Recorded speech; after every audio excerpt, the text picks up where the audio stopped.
Today I will show you how to flush set round faceted stones into a plain ring band.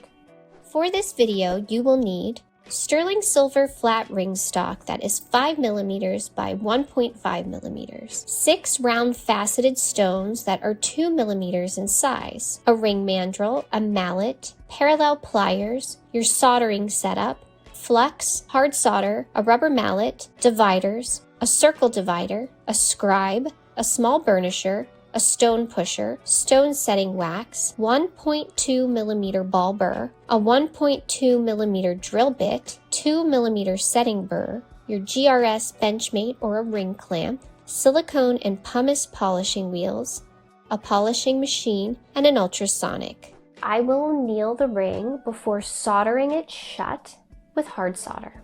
I will now round out the ring on my ring mandrel. I will clean up the ring with silicone wheels so that I can lay out the stones. I will use the guidelines to divide the ring into 6 equal parts. I will avoid making a line near the solder seam.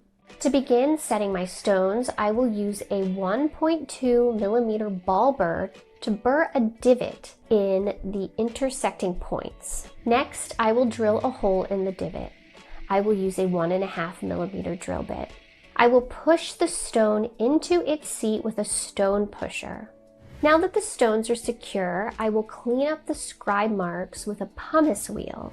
Flush setting stones is a way to really enhance a jewelry design.